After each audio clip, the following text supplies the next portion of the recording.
There are memories that don't fade, not because they are loud, but because they never had the chance to speak. Ethan doesn't remember his 5th birthday. Not the cake, not the candles, not the people who might have smiled and said his name like it meant something. What he remembers instead is the sound of a door clicking shut, a soft sound, almost gentle, but it stayed. It stayed longer than laughter ever did. Even now, at 26, he still hears it sometimes, not with his ears, but somewhere deeper, somewhere worse. It follows him into quiet places, and Ethan lives in quiet places. He avoids noise the way some people avoid pain, because for him, noise comes with unpredictability, and unpredictability feels too much like the past. So he keeps things controlled. Minimal conversations, short responses, no unnecessary eye contact, especially not with women. He doesn't hate them in the way people think hatred works. It's not loud, not aggressive. It's quieter than that, colder, like a door that never opens, no matter how long you stand outside knocking. At work, they describe him as difficult to read. Some say arrogant, others say damaged, but never to his face. Ethan hears all of it. He just doesn't react, because reacting means feeling, and feeling is where everything begins to unravel. There's a woman in his office, Claire. She laughs easily, too easily, the kind of laugh that fills space without asking permission. The first time she touched his arm during a conversation, just a casual brush of fingers, Ethan froze. Not visibly, but inside, something snapped tight, like a wire pulled too far. He didn't pull away immediately. That would have drawn attention. Instead, he stood there, rigid, waiting for the moment to pass. And when it did, he excused himself like nothing had happened, went to the restroom, locked the door, stared at his reflection. His face looked normal. Too normal. That's the part he hates the most. That everything on the outside looks fine. He splashed water on his face. Once, twice, 3 times, until the feeling faded just enough for him to breathe again. This is how he survives. Not by healing, but by managing, containing, suppressing, because the alternative is remembering. And remembering is dangerous, because memories don't come in pieces. They come all at once, like a flood you didn't prepare for. Like that room, that house, that silence. He doesn't think of it often, not consciously, but it lives in his body, in the way he flinches at certain tones of voice, in the way his chest tightens when someone stands too close behind him, in the way he avoids mirrors at night. Because sometimes, late at night, he doesn't just see himself. He sees a boy, small, still, watching, waiting for something he never understood. And that's the worst part, not understanding. Children are not supposed to understand certain things, but they feel them anyway. And those feelings don't disappear just because a child grows up. They change shape. They settle into places you don't know how to reach. They become instincts, reactions, walls. Ethan's walls are precise, carefully built, layer by layer. No one gets through unless he allows it, and he rarely allows it, except there was one time, one person. Her name was Lily. He met her on a day that felt ordinary, which is ironic, considering what she would become. She wasn't loud, didn't fill spaces with noise, didn't try to pull attention. She simply existed in a way that didn't feel threatening. And for Ethan, that was new. He noticed it immediately. Not attraction, not at first, just absence of danger, which, for him, felt almost the same. She spoke to him like he wasn't something to figure out, didn't ask questions he couldn't answer, didn't push when he pulled away, and somehow that made him stay longer than usual. Their first conversation lasted 7 minutes. Ethan counted. He always counts. Time, distance, silence. 7 minutes without discomfort. That had never happened before. Not like that. Not with someone new. When he walked away, something unfamiliar followed him. It wasn't fear. It wasn't tension. It was something quieter. Something that didn't have a name yet. That night, he sat in his apartment, thinking about her, not obsessively, not emotionally, just aware. And awareness is where everything begins. He didn't realize it then, but that was the first crack. Small, almost invisible, but real, because for the first time in years, Ethan didn't feel the need to run, and that terrified him more than anything else, because running had always kept him safe. The next time they spoke, it lasted 11 minutes, then 15, then 23. Ethan still counted, but he stopped watching the exits as often, stopped calculating how quickly he could leave, stopped preparing for something to go wrong. Lily never made sudden movements, never raised her voice unnecessarily, never invaded space without awareness. It was subtle, the way she existed, as if she understood something without being told. That should have comforted him. Instead, it made him uneasy, because it raised a question he didn't want to answer. Why does she feel safe? And the deeper question beneath that, why does safety feel unfamiliar? One evening, as they sat across from each other in a quiet cafe, Lily asked him something simple. What was your childhood like? Ethan didn't respond immediately. His body did, though. His fingers tightened slightly around the cup. His shoulders stiffened. His breathing shifted. He looked at her, really looked, trying to determine if this was curiosity or something else. Lily didn't push, didn't fill the silence. She just waited, and that made it worse, because silence is where everything lives. Ethan exhaled slowly. Quiet, he said. It wasn't a lie, but it wasn't the truth either. Lily nodded, as if she understood the difference, and she didn't ask anything else.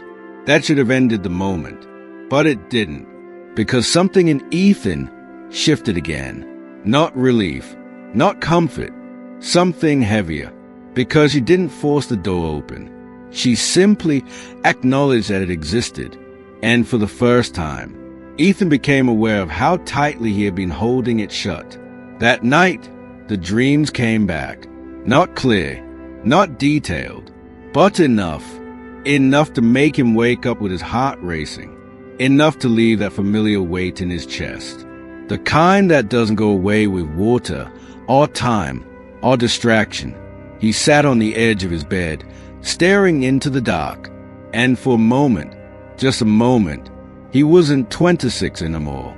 He was 5, small hands, still body, a room that felt too quiet, a presence that felt too close. And that sound again, the click. Ethan pressed his hands against his ears, as if he could stop something that wasn't even happening. Stop, he whispered, but memory doesn't listen. It never has. The next morning, he almost didn't go to work. Avoidance would have been easier, safer, but something he didn't fully understand made him go. And Lily was there, sitting exactly where she always sat today. Calm, unbothered, present. She looked up when he entered, smiled, not too wide, not too soft, just enough. And for a second, just a second, the noise in his head quieted. Not gone, but quieter. And that was enough to keep him standing there instead of walking away. Ethan didn't fall in love the way people describe it. There were no sudden realizations, no overwhelming emotions, no dramatic shift. It happened slowly, quietly, like something growing in the dark.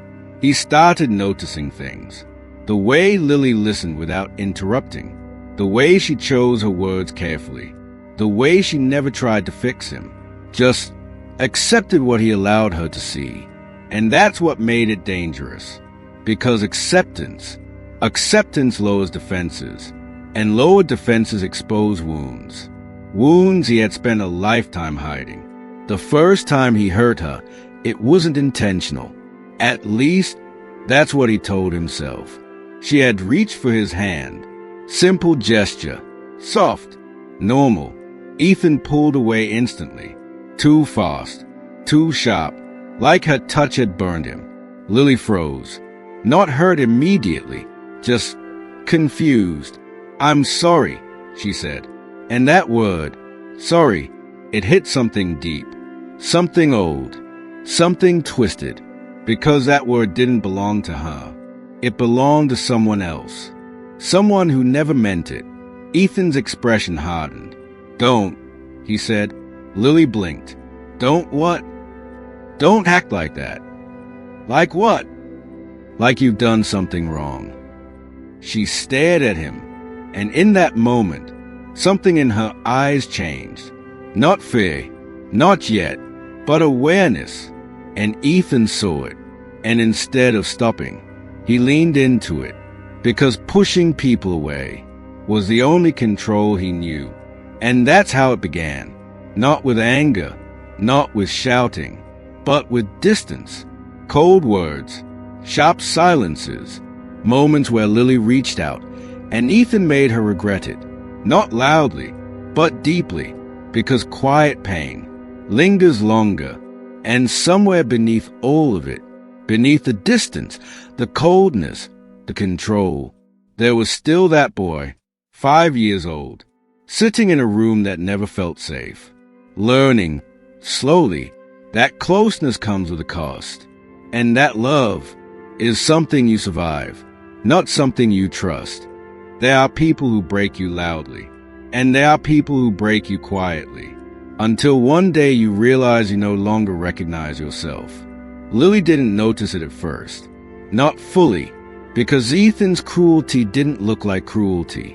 It looked like distance, like hesitation, like someone who cared, but not enough.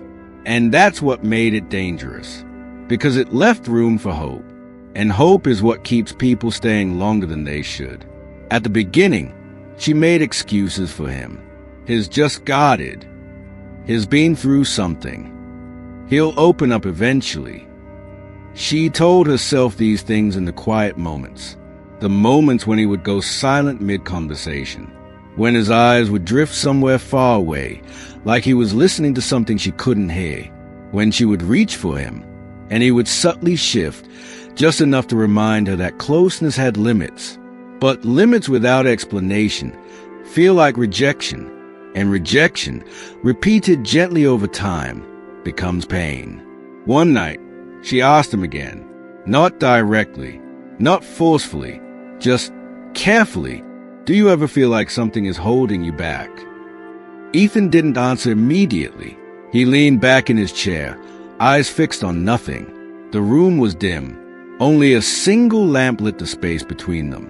"I don't feel anything," he said. And this time, it wasn't deflection. It was truth. Lily studied him, not with judgment, but with something softer, something that made Ethan uncomfortable. "You do," she said quietly. He shook his head. "No, I manage things. That's different. Managing isn't living." That word again, living, as if it was something simple, as if it was something people just did. Ethan's jaw tightened. "You're trying to fix something you don't understand." "I'm not trying to fix you."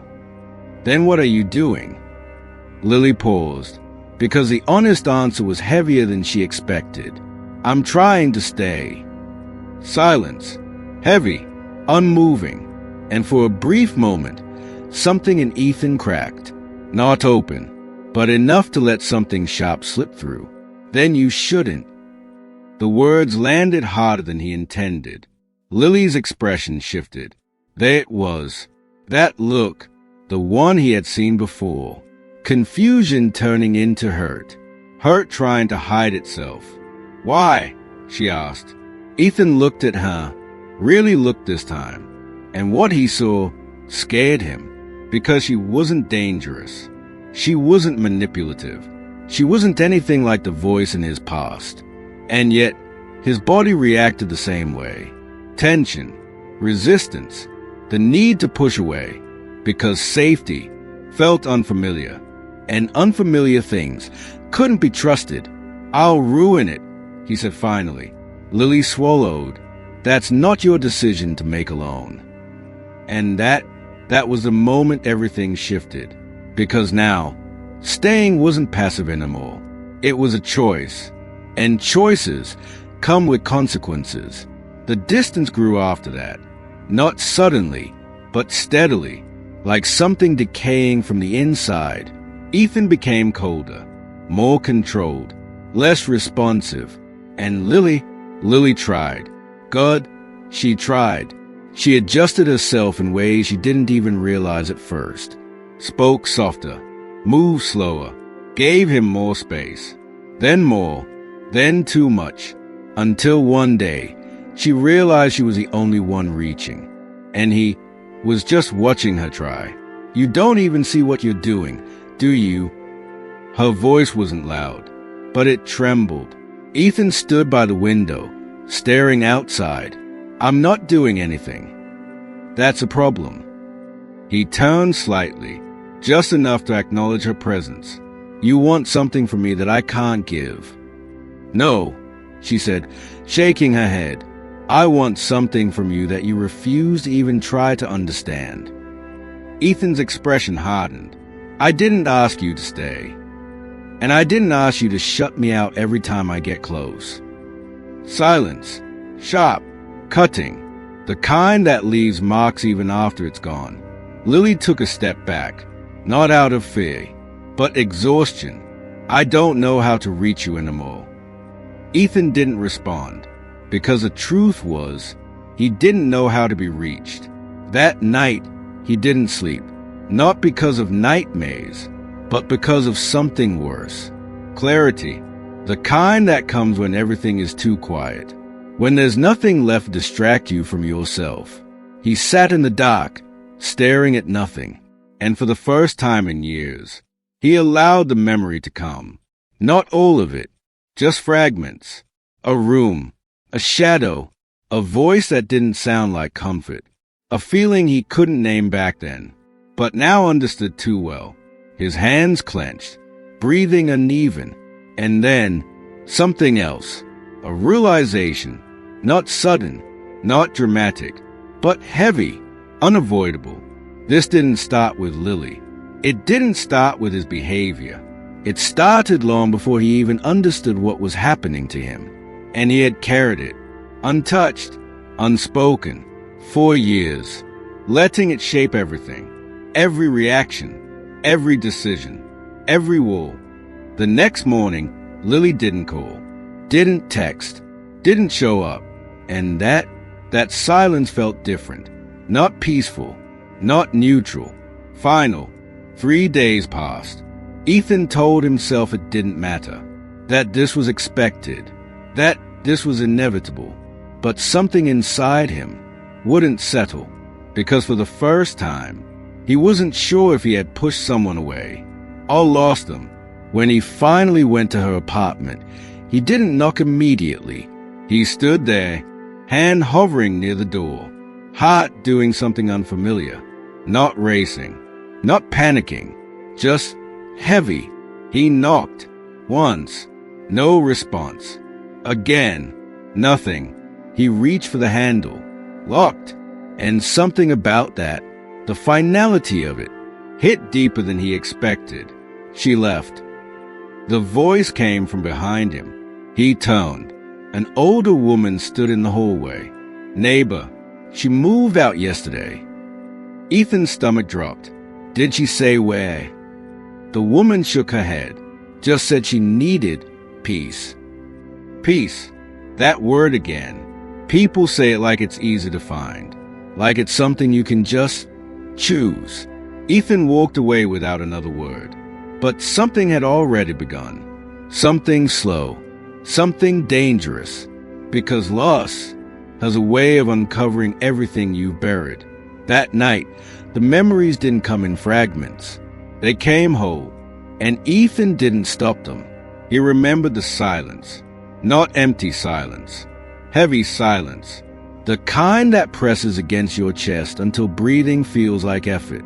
He remembered how still he used to sit, how he learned, without being told, that stillness made things easier, safer. He remembered confusion, the kind that doesn't have language, the kind that sits in your body because your mind doesn't know what to do with it. And most of all, he remembered the feeling, not pain, not exactly, something worse, something that made him feel wrong, even though he didn't understand why. Ethan opened his eyes. Darkness, his apartment, present time, but his body didn't know the difference. His chest tightened, breathing uneven, hands shaking, and for the first time in years, he said it, not out loud, but inside. She did this to me. And once that truth forms, it doesn't go away. The next morning, Ethan didn't go to work. He didn't call anyone, didn't explain anything. He just moved, like something had taken over. Not anger, not yet, but direction. For the first time, his pain had somewhere to go. He drove for hours, didn't check the time, didn't check the road signs, because he already knew where he was going. He had always known. He had just never allowed himself to admit it. The house looked smaller, older, like time had worn it down the same way it had worn him. Ethan sat in the car for a long time, watching, waiting, not for someone to come out, but for himself to turn back. He didn't. When he finally stepped out of the car, his hands were steady, too steady, the kind of calm that doesn't come from peace, but from decision. He walked to the door, knocked, once, footsteps inside, slow, careful. The door opened, and there she was, older, weaker, but still, the same presence, the same voice, even before she spoke. Ethan, his name, soft, like nothing had happened, like time had erased everything, and something inside him finally snapped. Not loud, not explosive, just irreversible. I need you to come with me. His voice was calm, too calm. She hesitated, confused. Why? Ethan didn't answer immediately, because there was no simple answer. Only years of silence, waiting to be heard. You owe me that much. And for a moment, just a moment, something flickered in her eyes. Not confusion, not denial, recognition. She stepped back, slowly, and Ethan walked in, not as a child this time, not small, not silent, but not whole either. And this was where everything would begin to unravel, not just for her, but for him. There's a difference between anger and something that has been waiting. Anger is loud. It burns fast. It demands release. But what Ethan carried wasn't anger. It was something colder, something that had been sitting quietly for years, learning his habits, studying his silence, waiting for the moment he would finally stop running. The room he chose wasn't random. It was empty, detached, forgettable, the kind of place no one would think to look twice at. A chair, a table, a single window covered from the outside. Nothing dramatic, nothing cinematic, just controlled. Ethan didn't tie her immediately. He didn't shout, didn't pace. He simply stood there, watching her, and that was worse, because silence, in a place like that, forces truth to surface. You don't have to do this, she said. Her voice trembled, not completely broken, but close. Ethan tilted his head slightly. Don't I? She swallowed. I know you're upset. Don't. The word was quiet, but it cut through everything. Don't reduce this to that. Silence fell again, heavy, unforgiving. Ethan pulled the chair back slowly and sat across from her. Not too close, not too far. Measured. Everything about him was measured. I spent years, he said, voice steady, thinking something was wrong with me. She didn't speak, didn't interrupt, because something in his tone made it clear. This wasn't a conversation. It was a release. I couldn't understand why I reacted the way I did. Why certain things made my skin crawl. Why I couldn't connect. His hands rested on his knees. Still, controlled. But now I know. He looked at her, directly. No hesitation. You taught me that. Tears filled her eyes instantly. I never meant. I said don't. This time, there was something sharper beneath the calm. Not rage, but pressure. The kind that builds slowly until it becomes unbearable. You don't get to tell me what you meant, he continued. You don't get to rewrite it. She shook her head, crying now. I was sick. I wasn't thinking. Ethan leaned forward slightly, and that small movement made her flinch.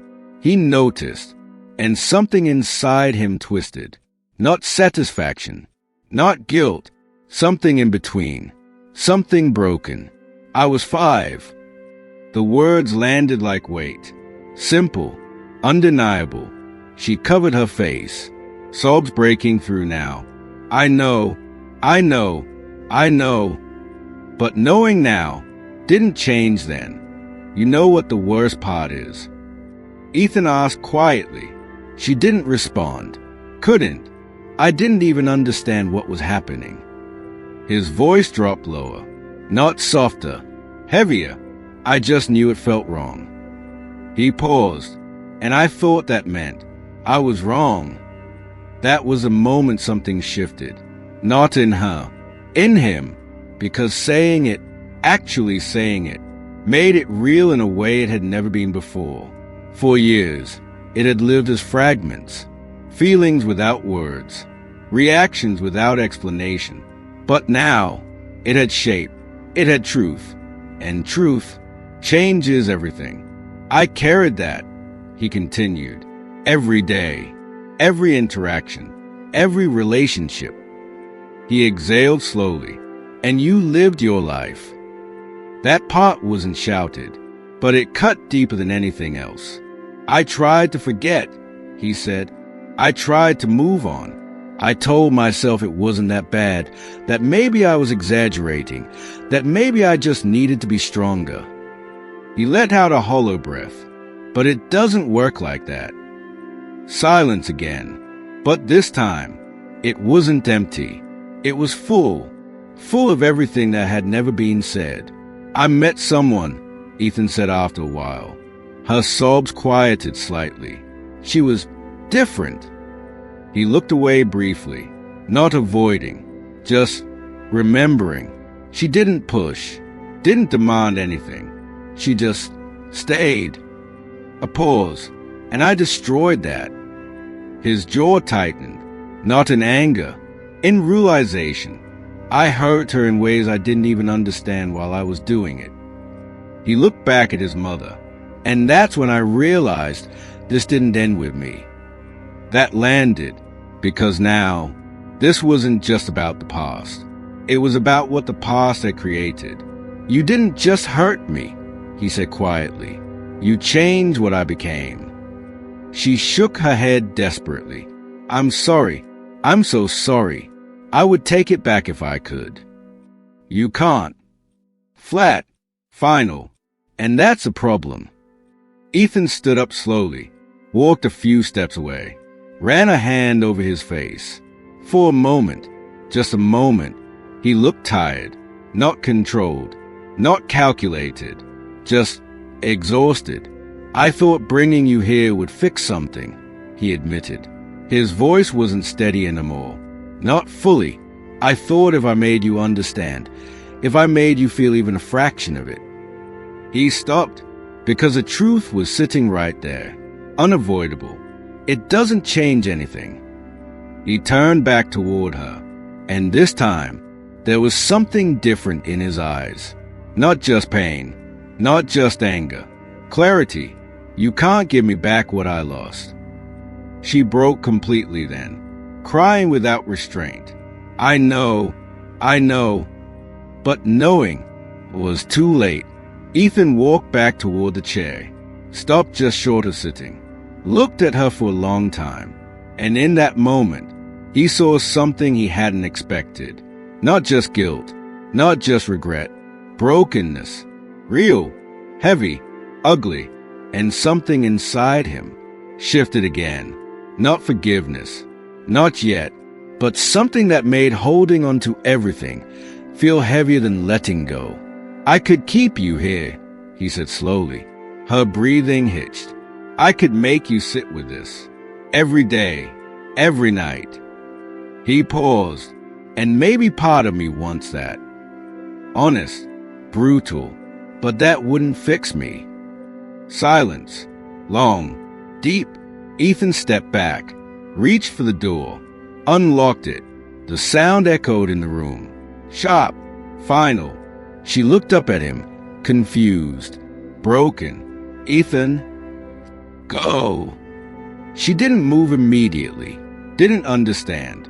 Or maybe she did and couldn't accept it. "Go," he repeated, softer this time, but no less final. Slowly, she stood, unsteady, walked past him, every step heavy with something that couldn't be undone. At the door, she stopped, turned slightly. "I am sorry." Ethan didn't respond, because some words don't carry weight anymore. She left, and the door closed behind her.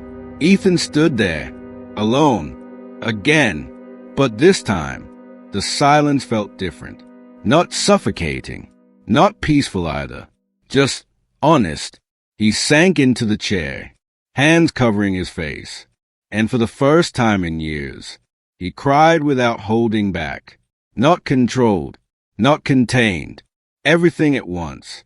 Years of silence, finally breaking, because letting go doesn't feel like relief at first.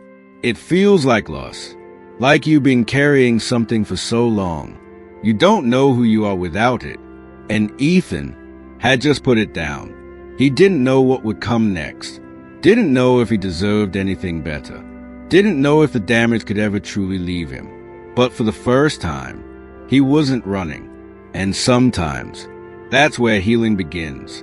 There's a strange kind of quiet that comes after something ends. Not the kind that brings peace. The kind that leaves you standing in the middle of yourself, unsure what's left to hold on to.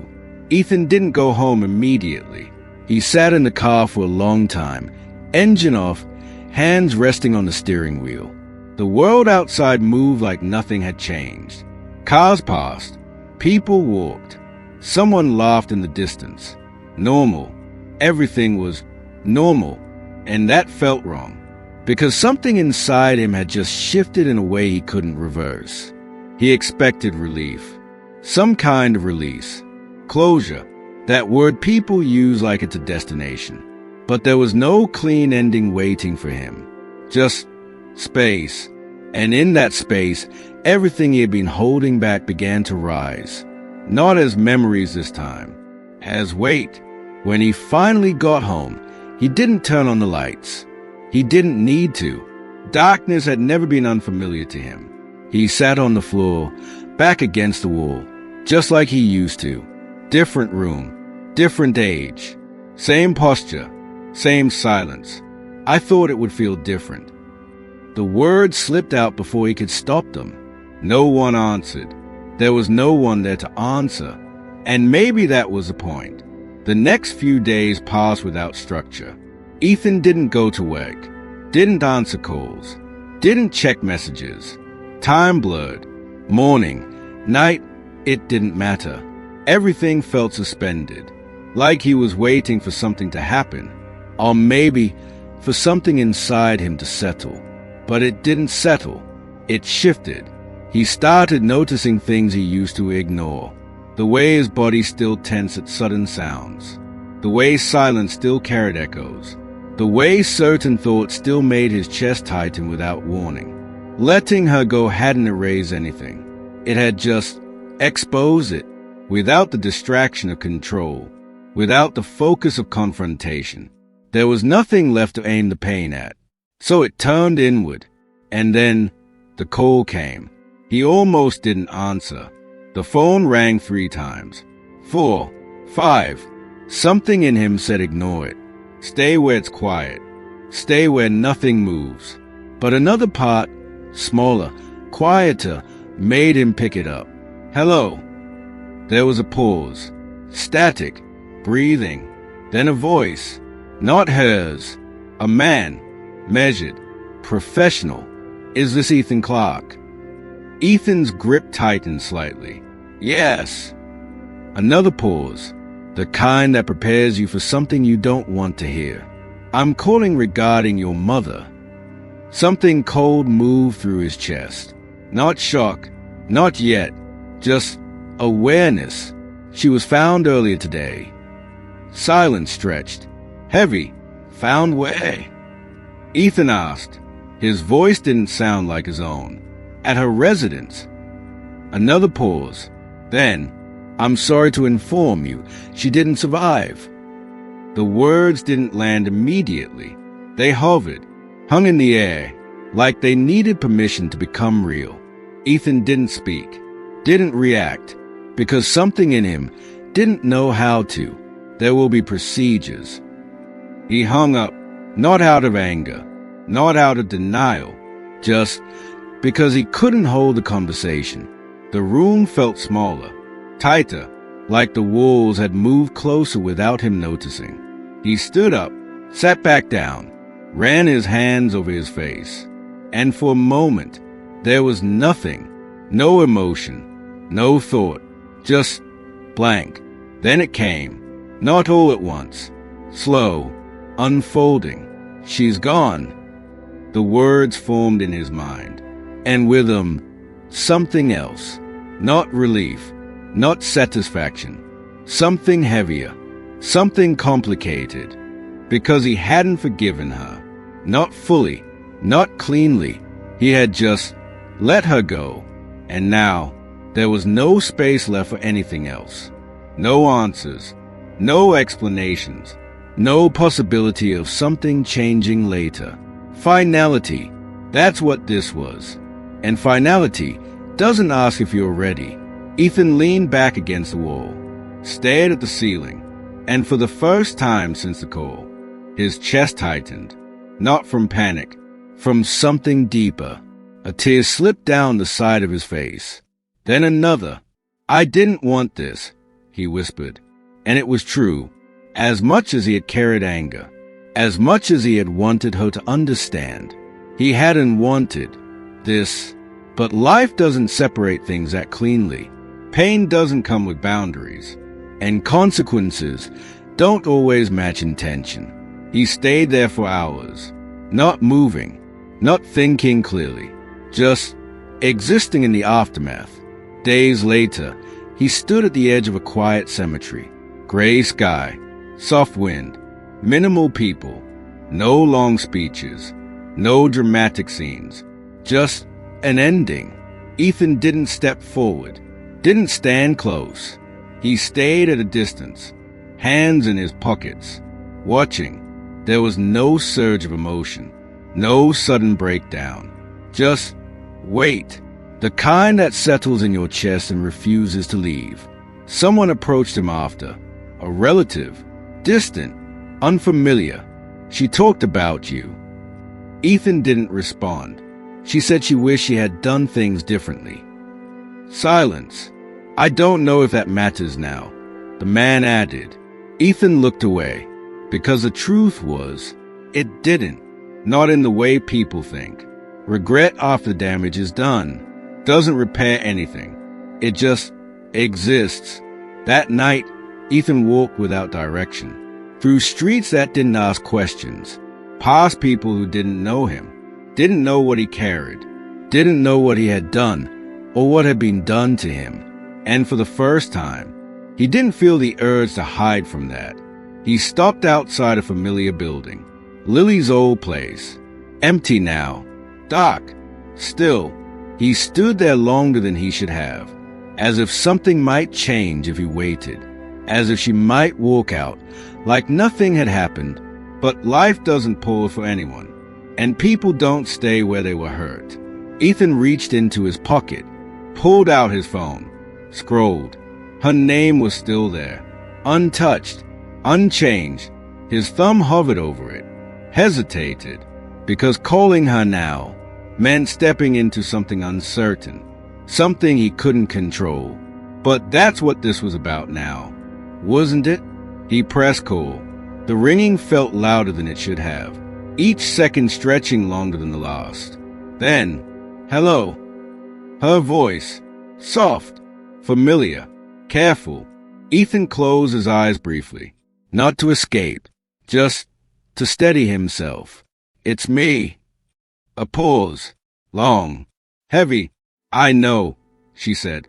Neither of them spoke for a moment, because some silences aren't empty. They are full of everything that hasn't been said yet. I don't expect anything from you, Ethan said finally. His voice was different now, still quiet, but open, unprotected. I just needed to tell you something. Lily didn't interrupt, didn't rush him. She just listened, the way she always had. I understand now that I hurt you. He swallowed, and I didn't even know how much while I was doing it. Her breathing shifted slightly on the other end. Subtle, but real. I don't know how to fix that, he continued, and I'm not asking you to come back. Pause. I just didn't want to leave it the way I did. Silence. Then, that matters, Lily said quietly. Ethan let out a breath he didn't realize he was holding. I'm trying to understand myself, he added. Not just what happened, but what it made me become. Another pause, softer this time. I always knew something was hurting you, Lily said. I just didn't know what it was. Ethan nodded slightly, even though she couldn't see him. I didn't either. A faint exhale from her end, almost like a release. I'm glad you're trying now, she said. Those words, they didn't fix anything, but they didn't hurt either. And for Ethan, that was new. I don't know where this goes, he admitted. You don't have to know, Lily replied. Just don't run from it this time. Ethan looked up at the night sky, dark, wide, uncertain. I won't, he said. And for the first time, he meant it. They didn't rush into anything after that.